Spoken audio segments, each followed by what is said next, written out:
1944. World War II was reaching its dramatic climax. Rocket ships firing, aircraft flying overhead. As the Allies waged total war to liberate occupied Europe. This was a war in which all sides were learning as they went. From the beaches of Normandy, the water was full of blood. The water was bright red. To the forests of Germany. Ich sehe dort heute noch die ganzen Toten liegen.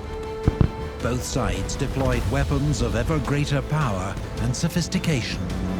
And this tank suddenly gives the American a real big advantage. It's a very effective beast.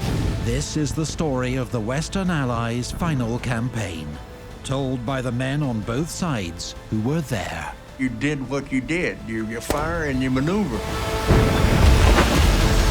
He was my brother.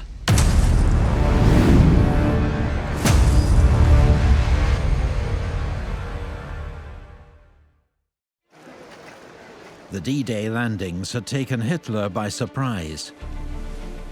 But 7 weeks on, the Germans had reinforced their defenses and successfully contained the Allied beachhead. The Allies were bogged down in heavy fighting across Normandy and needed to get inland to begin the liberation of France.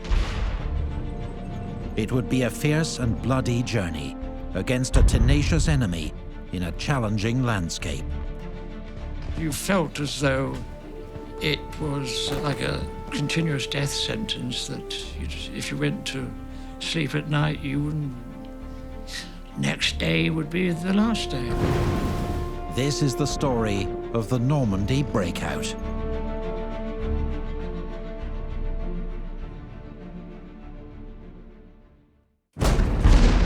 By 1944, after 4.5 years of war, Nazi Germany was under pressure from all sides. On the Eastern Front, Stalin's Red Army had launched a gigantic offensive in Byelorussia. In Italy, the Germans had abandoned Rome and were retreating north. While in Normandy, in northern France, following the hard-fought success of D-Day, the Allies had landed almost 1 million troops. The war might be moving in the Allies' favor, but 7 weeks on from D-Day, their forces were still bottled up in Normandy. They had to find a way to break out and get the so-called Second Front moving, or risk becoming a sideshow to the Red Army's great offensive in the east.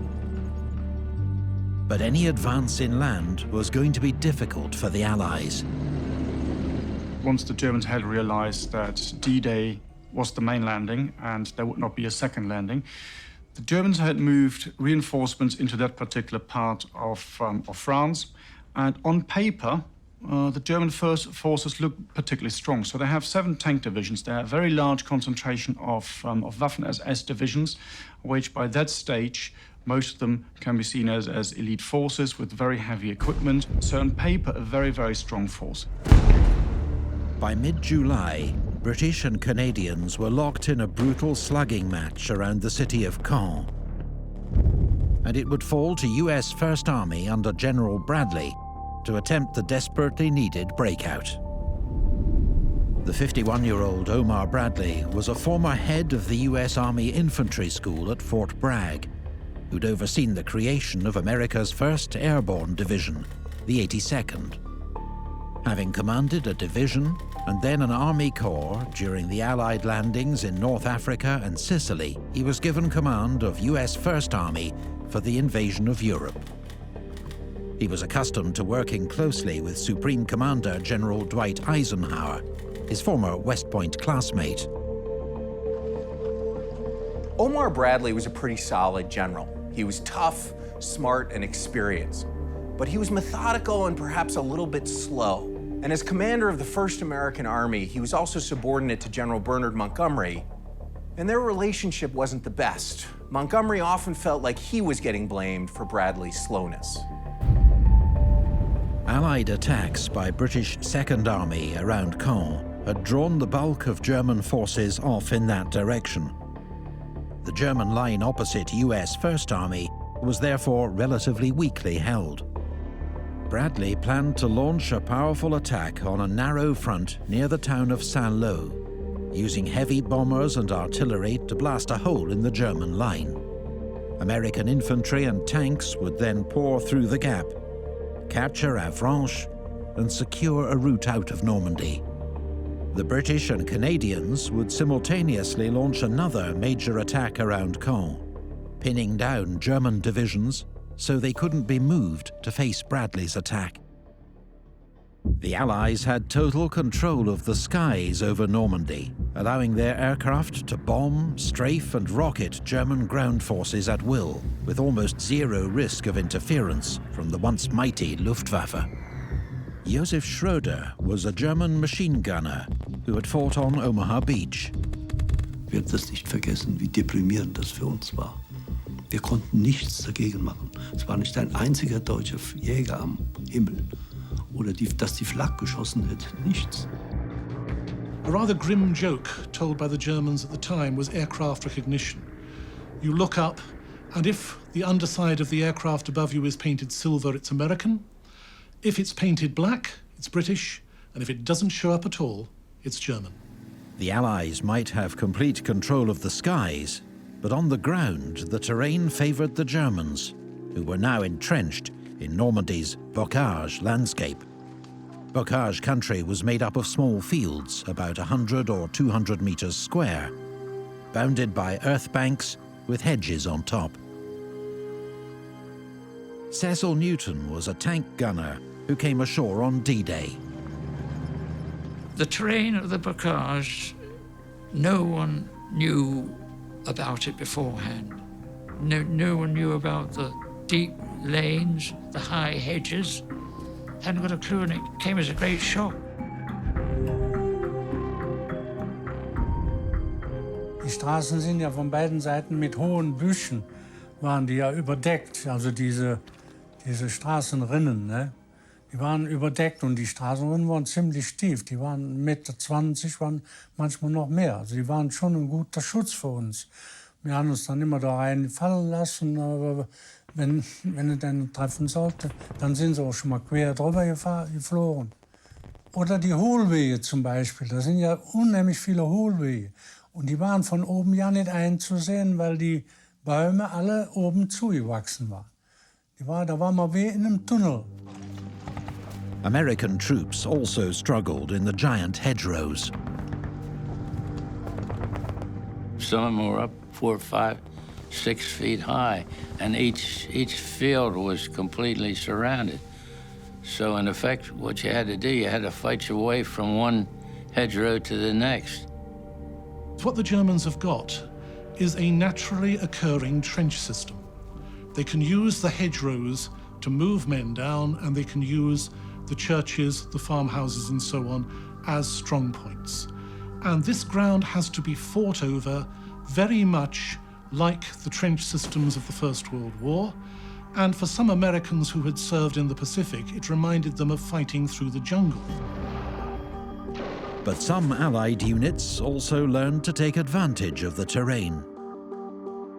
Hedgerows worked both ways. It was very difficult pushing forward in the hedgerows, but by the same token, you had about as much cover as the enemy did, and so you were protected. Well, I'd say a good bit of the time you were protected. Invasion planners thought Allied troops would push through the hedgerows and into open country within a few days of landing. The US 29th and 35th Infantry Divisions faced some of the worst terrain around Saint-Lô, which had to be captured before General Bradley could launch his attack, codenamed Operation Cobra. On D-Day, the 29th had received a bloody baptism of fire on Omaha Beach. Now, they faced a different kind of hell. Any road or pathway could be mined or covered by concealed enemy positions. In the bocage, you had to be careful where you walked. You had to be very cautious. You had to stay spread apart. as an infantryman, you had to use great judgment. The Americans would have to improvise ways to break through the dense hedgerows. But it wouldn't be easy. We had Bangalore torpedoes for barbed wire. You don't blow hedgerows with a thing. You're talking about a mini mountain that's been growing for a couple of centuries of land that the Normans have been using. So, in US Armored Division workshops, engineers began using the thousands of leftover German beach obstacles to weld crude steel tusks to their tanks. The Americans nicknamed them rhinos. It kind of looked like a lawn rake, upside down. Of course, it weighed probably a ton. With their modified tanks leading the charge, American troops began fighting their way through the hedgerows towards Saint-Lô. But constant German ambushes inflicted a huge toll on frontline units. We laid on June the 6th. On June the 9th, we were supposed to take Saint-Lô. It took 6 weeks to take Saint-Lô, fighting through all those hedgerows. Und wir haben versucht, so viel als möglich, ich will mal sagen, Krach zu machen, mit unseren Möglichkeiten, mit unseren Waffen. Wenn wir dann genug geschossen hatten, dann haben wir uns an dieser Stelle 50 oder 100 Meter zur nächsten Hecke, die ja immer lebensrettend waren für uns, die Hecken, sonst hätten wir dort überhaupt nicht überstanden. Dann haben wir uns wieder 50, 100 Meter zurückversetzt und die Amerikaner haben nun alles erstmal auf diesen Punkt gerichtet, wo wir vorher uns verteidigt haben. Und wir saßen dann 200, 300 Meter zurück. During July, in a 2-week struggle to reach Saint-Lô, US 19th Corps suffered 11,000 casualties and advanced just 5 miles. And we went into another field that the Germans had been dropping mortar shells in. That's when I saw my colonel, Colonel Terry. He just kept on walking, and then he was hit by a sniper, and he hit the ground. His helmet flew off, and he was dead. And about 20 minutes later, a half hour, I guess, I was hit by a piece of shrapnel from a mortar shell, and I was on my way back to England, too. On the same day, Major Howe, commanding a battalion of the US 116th Infantry Regiment, assured his commander that his men would take Saint-Lô. Major Howe was killed moments later by an artillery shell. The following day, when his men finally captured the city, they laid his body, draped in the American flag, on the rubble of its cathedral. Lessons were learned from Saint-Lô, and Bradley decided to employ overwhelming firepower to give Operation Cobra every chance of success. Crucially, his attack would have the full support of the US 9th Tactical Air Command, around 400 aircraft. Operation Cobra would be led by 7th Corps of the US First Army, with 9th and 30th Infantry Divisions making the initial assault, to be followed up by 2nd Armoured and 1st Infantry, as well as units of 8th Corps. Standing by was General George Patton and US 3rd Army, ready to exploit any breakthrough made by 1st Army. Bradley's US 1st Army would launch Cobra at the same time as British 2nd Army's latest offensive against Caen, Operation Goodwood. On the 18th of July, Goodwood went ahead as planned, but Cobra had to be delayed when heavy cloud ruled out air support.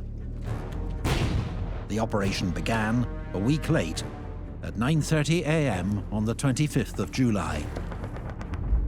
The first phase of the attack was to be a massive bombing raid on German positions, in a box 4 miles wide and 1.5 miles deep. 1,500 B-17 and B-24 bombers rained more than 4,000 tons of high explosive on the target area.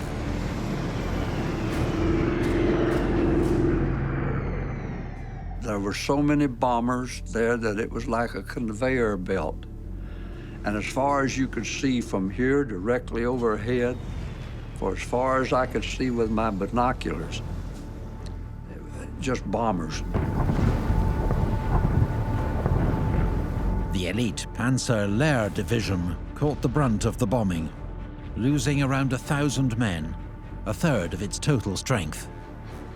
The frontline troops who were really hit hard by these bombs, to use a First World War expression, they're completely shell-shocked and they're basically not able to function anymore.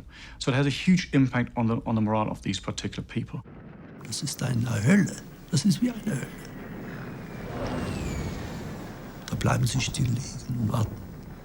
Ergeben, sage ich jetzt mal in Anführungszeichen, auf das Ende oder darauf, dass es sie trifft. Sie merken das ja nicht. Ich meine, wenn sie in die Luft geschleudert werden, da sind sehr viele auch einfach in diesen Trichtern wieder nach unten gespült worden, sag ich mal, geworfen worden von der Wucht der Explosion.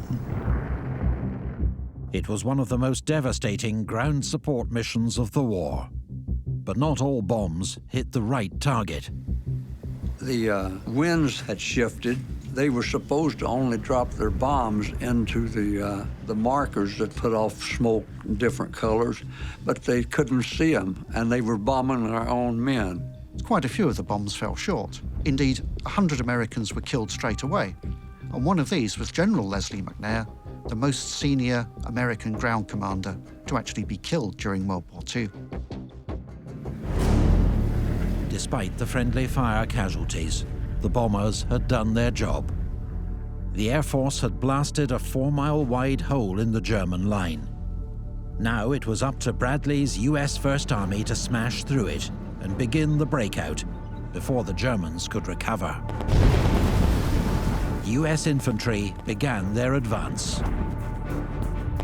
They faced units commanded by a highly experienced German field marshal, Günther von Kluge. Von Kluge was a Prussian officer of the old school and a favorite of Hitler's for his performance during the invasions of France and the Soviet Union. In early July, he was appointed commander-in-chief in the West after Hitler sacked von Rundstedt, and he became commander of Army Group B as well when Field Marshal Rommel was injured in an Allied air attack. Hitler was counting on von Kluge for a miracle, but the veteran commander had bad news for the Führer. He writes to Hitler almost immediately, saying exactly what von Rundstedt and Rommel had told Hitler a month before, that they're reaching the point at which they just can't hold the line. They're being worn out. They're running out of ammunition, they're running out of men.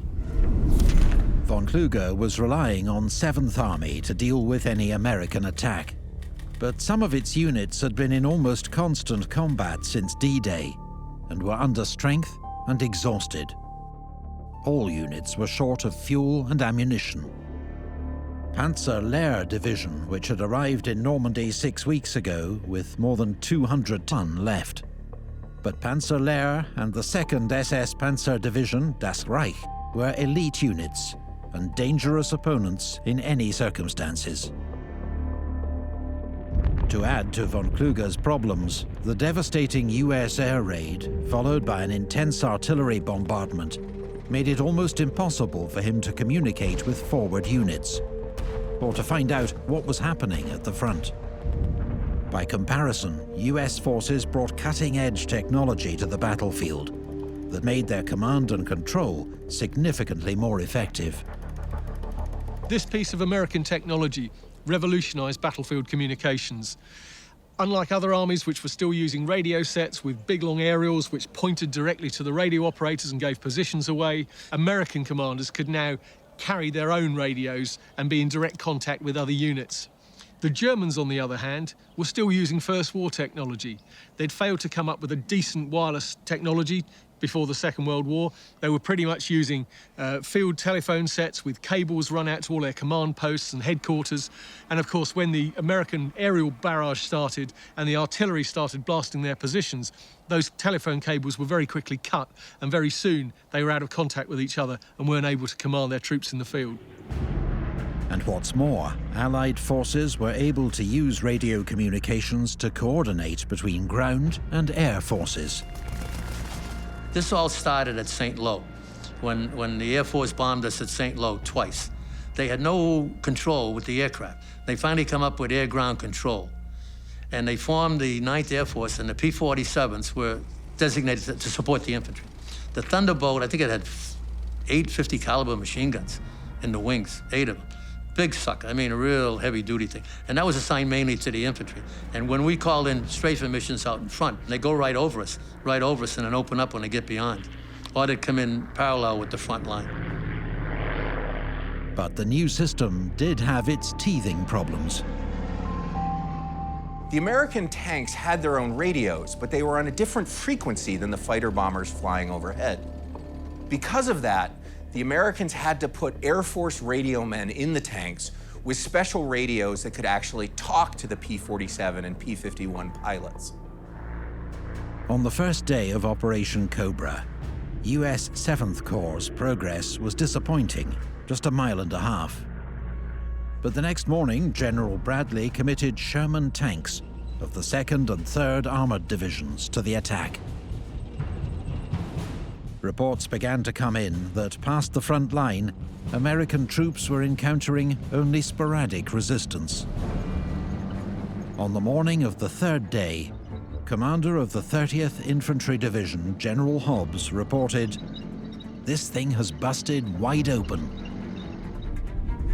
That same day, American troops had reached Coutances, Cerisy-la-Salle, and Villebaudon, and threatened to cut off half of German 7th Army in a pocket around Rancé. The trapped German units, including remnants of the 2nd SS Panzer Division, Das Reich, tried to fight their way out under cover of darkness.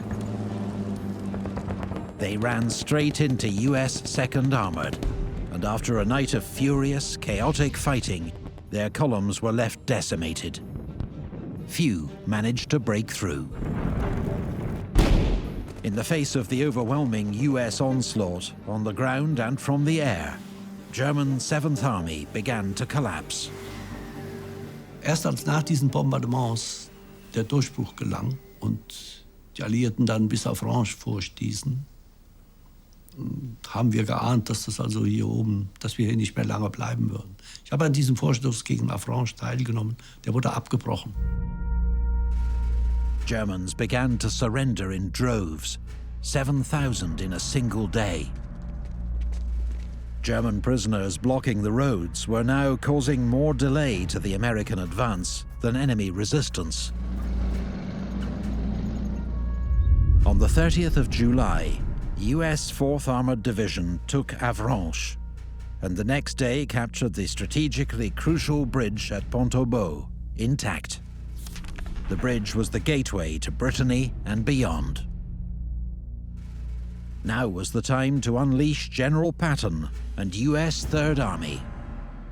From early in his career, Patton had the idea that movement and fire were the main duties of a soldier. And if you weren't moving and you weren't firing, you weren't much of a soldier. Now he was going to have the opportunity to lead his 3rd Army across the river into Brittany, the big right hook which would help to unhinge the German defence and outflank the enemy. In just 3 days, 7 US divisions crossed the bridge at Pont-au-Beau, heading west into Brittany, south towards the Loire River, and southeast towards Le Mans. In Brittany, German forces didn't hang around to face the Americans in open country, but withdrew to the heavily fortified Atlantic ports. Their heavy coastal guns, so well protected they were virtually immune to artillery and air attack, kept US forces at bay for weeks. While US infantry encircled the ports, Patton's armoured divisions were free to resume their advance across the French countryside at astonishing speed. Key to the Americans' rapid advance was the use of mechanized forces. This is one of the American half-tracks that were made in the Second World War. Just before the war began, the Americans had been experimenting, knowing that they were going to mechanize their army if a war came. And just before the war begins, they take the M2 front of a scout car and add it to a longer body with tracks on. Many different companies end up making variants of this half-track. And they get to the point that by the end of the war, the Americans have made 55,000 half-tracks like this. Propaganda from the Nazis make us believe that the Germans are the ones that have a fully mechanized force, when in actual fact, about 80% of their transport is actually managed by horses, not armored vehicles or trucks. They have 11 million horses in service, and that's how they actually get an awful lot of their supplies and men around the battlefield. And that contrast just shows the ability of the Americans to turn on a tap with their car and automotive industry to produce so many of these amazingly reliable, simple and effective vehicles. Operation Cobra had been a complete success. Finally, after nearly 2 months pinned down in the Normandy bocage, the Allies were on the move. Hitler was furious when he received news of the American breakout. 10 days before, on the 20th of July, he'd narrowly survived an assassination attempt when a bomb exploded at his headquarters in East Prussia. 4 soldiers had been killed, but the Führer escaped serious injury. Here he can be seen visiting some of the men seriously wounded by the blast. His would-be assassins turned out to be army officers.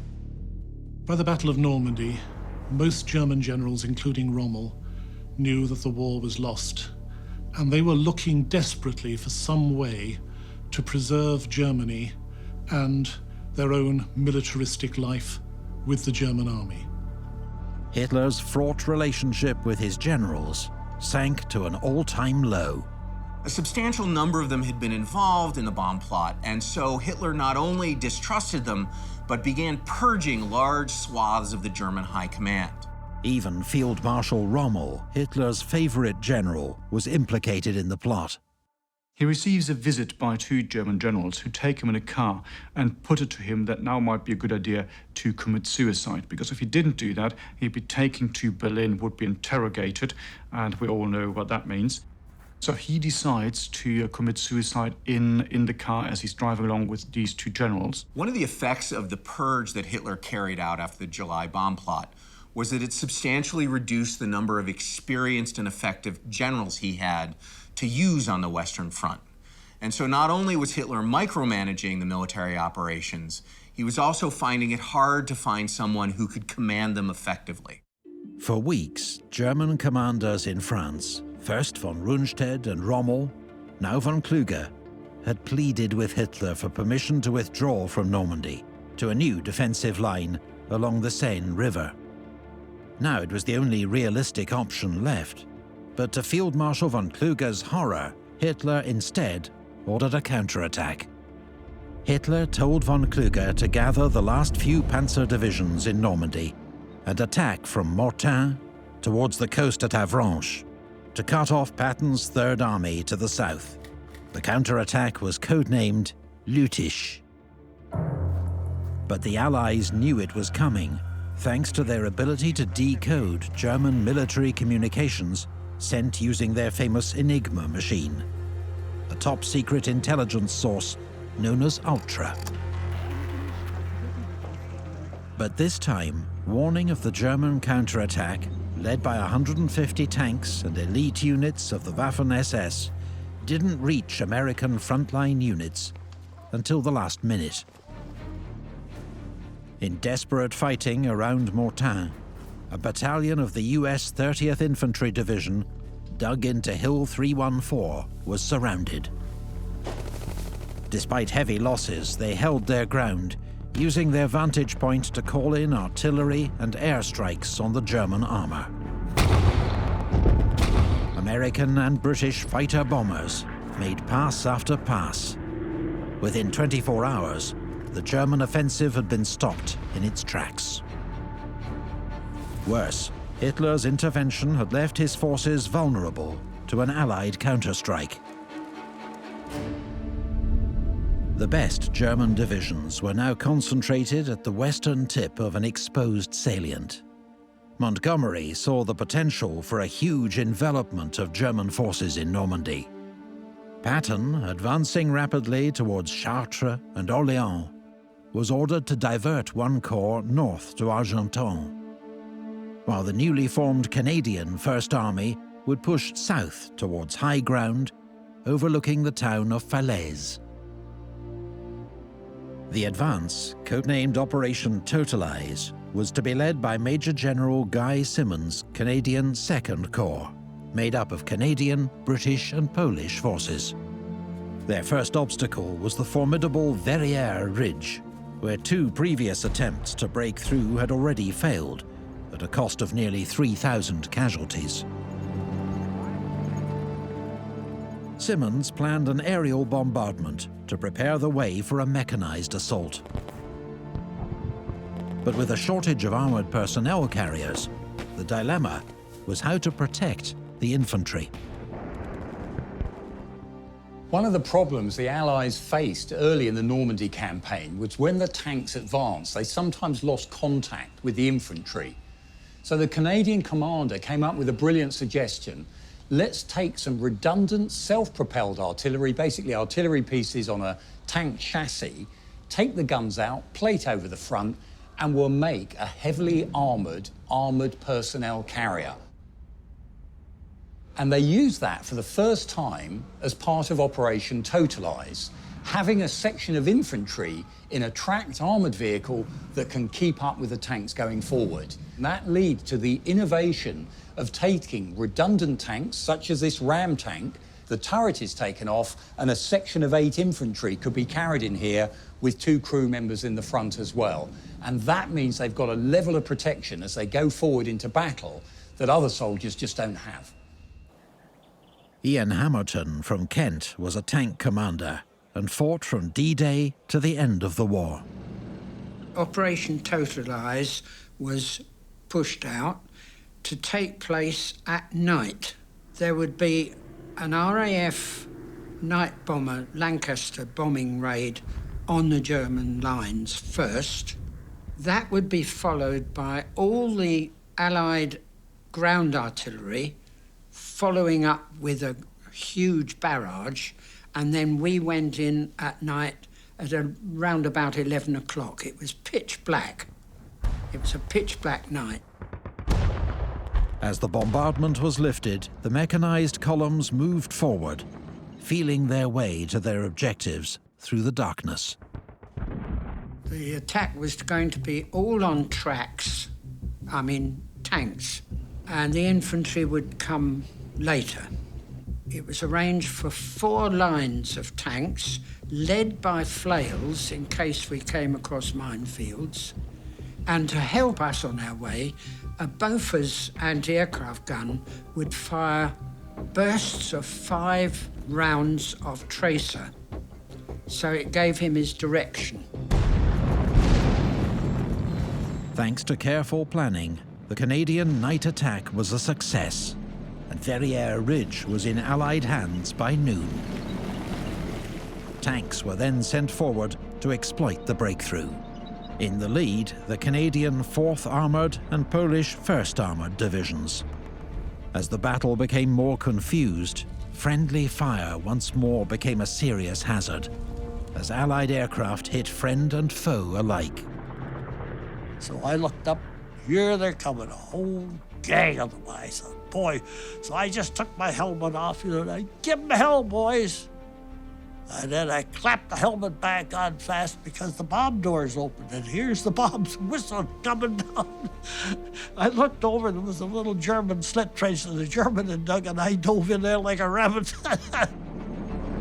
The largest number of casualties from this friendly fire was from the 1st Polish Armoured Division. The coalition of forces under Eisenhower for the campaign in Northwest Europe didn't just consist of the British, the Americans, and the Canadians. There were other nationalities involved with their own ways of fighting and their own political ambitions. 2nd French Armoured Division played the leading part in liberating Paris for political reasons. There were also forces from Belgium, from the Netherlands, and from Norway. And perhaps the most extraordinary fighting division on the Allied side was 1st Polish Armoured Division, made up of Poles who had either escaped from the country in 1939 or later, or who had come from around the world to fight for Poland. They had been equipped by the British, and they fought as part of 1st Canadian Army. The Germans were terrified of Polish troops out to settle scores. He was a young Hitler Youth chap, and we caught him through the knee. We got as much out of him as we could, but he wasn't in a fit state, really. So I thought he needs some medical attention, and the Polish Armoured Division were just about to move through us for the next phase of the attack. So I walked to a half-track with a Red Cross on, spoke to the doctor and said, I've got a man here who needs attention. And he sent 2 of his men with a stretcher, and he plonked it down beside this boy, because he was 15. And they bent down to pick him up, to put him on it, and he saw their flash, Poland. He did not want to go with them. 9, he said. But they picked him up anyway and dunked him on the stretcher and carried him off. I've often wondered what happened to him. It was 12th SS Panzer, the infamous Hitler Youth Division, that now led the German counterattack against Operation Totalize. They were supported by 7 Tiger tanks, led by famous SS tank ace, Michael Wittmann. The Allies had once regarded these heavy German tanks as almost unstoppable, but now they had a weapon that was able to take them on. One of the problems the British had was how to fit their new 17-pounder anti-tank gun into a tank. So as an improvisation, they got the 17-pounder, squeezed it into the Sherman. Now the 17-pounder gun, when it was firing, discarding sabot ammunition, that meant it had greater penetration on it than the Tiger's 88mm gun.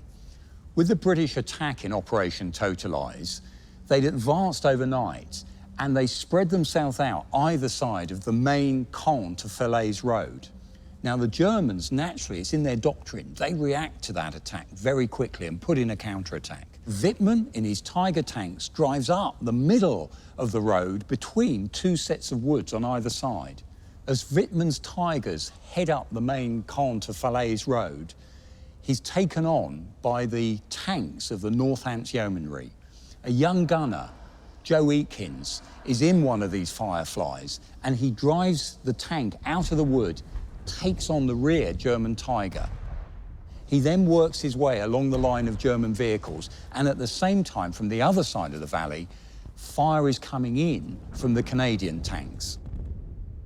Now, there seems a slight irony about this communal effort of the British and the Canadian forces taking out what is the German propaganda icon, Michael Wittmann, this famous SS tank ace.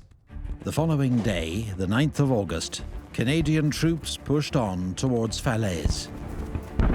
The Germans were now in a desperate situation, but fought ferociously for Caen Woods and Hill 195. Well, we lost a bunch of guys as it was. We had about 20 killed. Our sergeant, he was at my side, or not too far away from me 1 minute, and the next minute he was gone. I didn't know what had happened to him. Adair's unit was forced to pull back. In fact, despite its early successes, Totalize had ground to a halt all along the line. Allied commanders hoped to seal off German forces in a pocket by taking Falaise. so far, they'd not been able to close the trap. But Simmons wasn't done yet. By the 14th of August, British, Canadian, and Polish troops were ready for a new push, an attack that Allied commanders hoped would seal the fate of German forces in Normandy. Hitler, meanwhile, seemed interested only in ordering more futile counterattacks. It wasn't until the last moment that he finally accepted the danger of encirclement and authorized a retreat. Nevertheless, he sacked the man who'd been urging this course of action for weeks, his commander in the West, Field Marshal von Kluge. Convinced that Kluge had failed him, and also that the reason for Kluge's absence from his headquarters might have been that he was negotiating with the Allies, Hitler summoned him back to Berlin. Kluge knew he was doomed. He wrote a long, rambling letter explaining why this was not his fault and blaming everybody else he could think of, and he committed suicide. On the 19th of August, the Polish 1st Armored Division made contact with the US 90th Infantry Division at Chambois, and the trap closed around 15 German divisions. For 2 days, elite German SS units and paratroopers fought to force open an escape corridor, all the while under relentless Allied bombardment. It's terrible. You can't, there's no way of describing it, especially at Falaise there. That noise and that, all those gunfire, that steady roar all the time, and you're trying to, you couldn't hear commands. You just followed and hoped you were going in the right direction. RAF Typhoons flew sortie after sortie, wreaking havoc on the cornered German forces.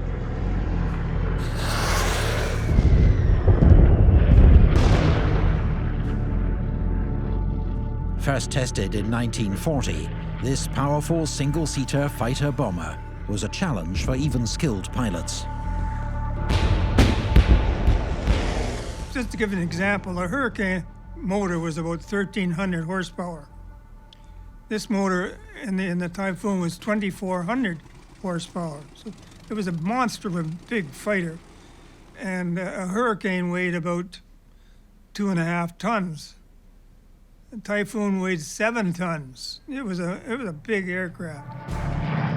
The Typhoon packed a devastating punch of 4 20mm cannon and 8 unguided rockets, each with a 60-pound warhead. We'd dive in at probably 50, 60 degrees, or get down around 2,000 feet or 3,000 feet. Fire your rockets, fire your cannon, and when you got too close to the ground, you started to pull out.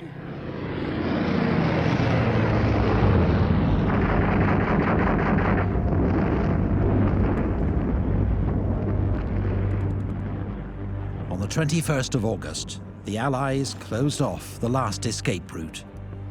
And from all sides, the encircled German 7th Army was subjected to an unrelenting barrage of artillery fire and air attack.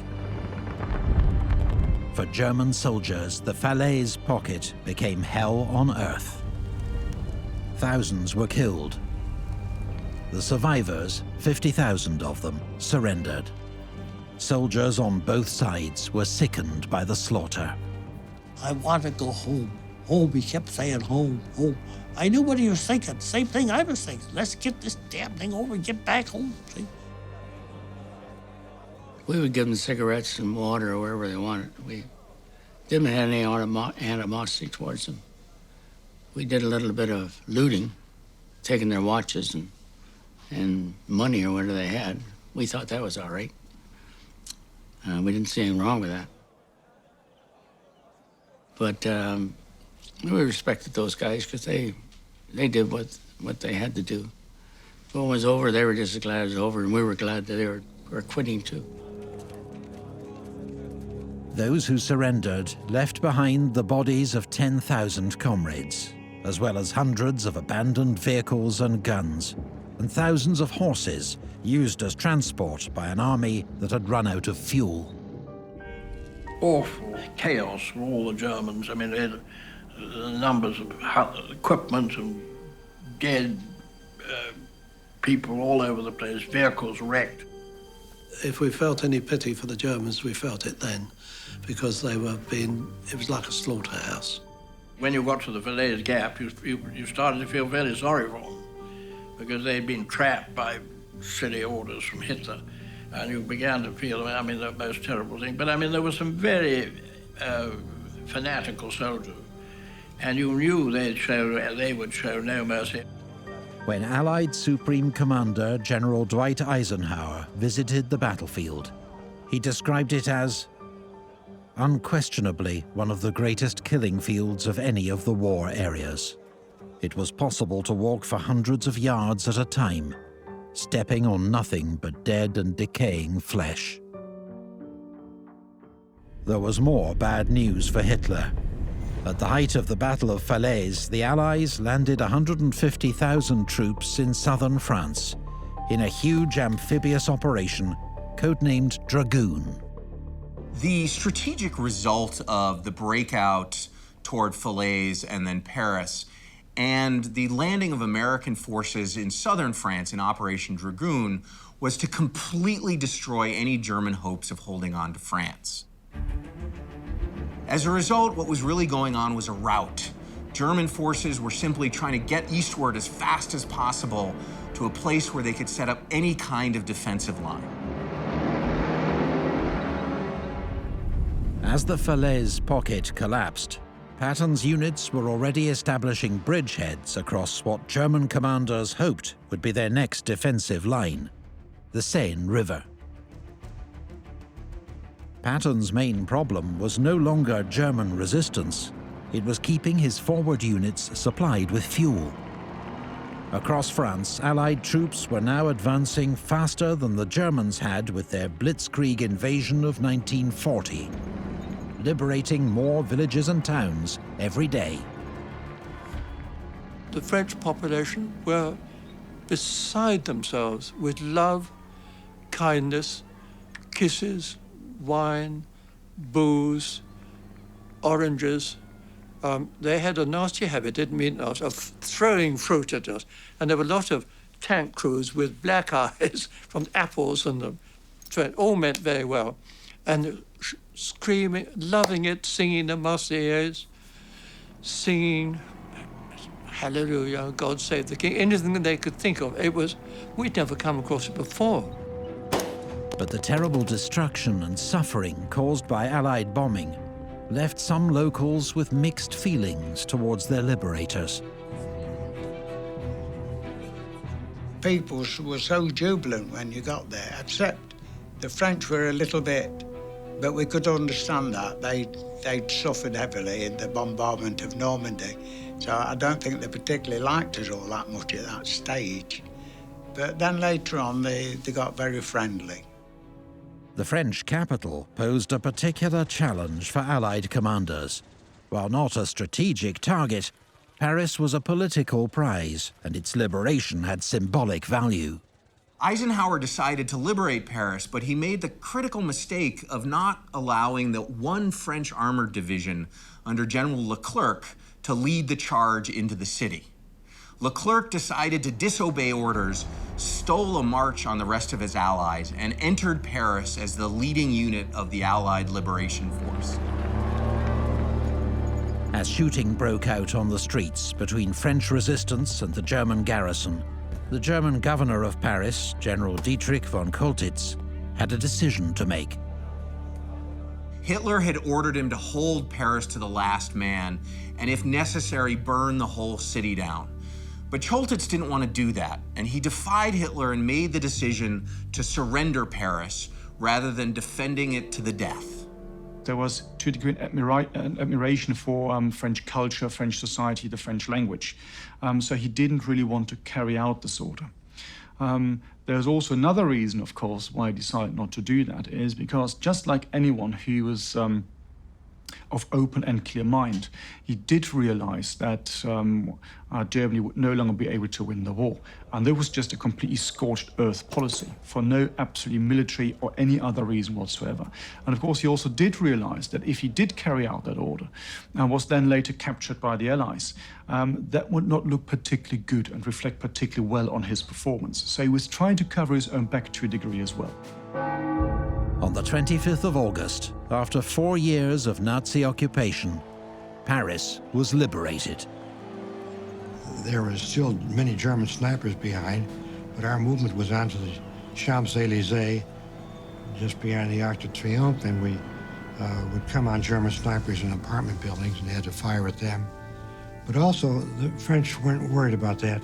They were trying to greet us and greet their countrymen who had come with General Leclerc's army. And it was a joyous occasion.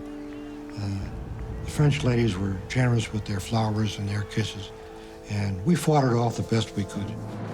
2 months of attritional warfare in Normandy were behind the Allies.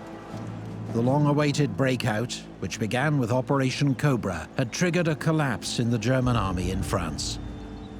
And within days, Eisenhower would be looking at plans to push on to Germany itself. But many more hard battles lay ahead. The German army remained a formidable enemy, experienced, well-led, and now fighting to defend its homeland from invasion.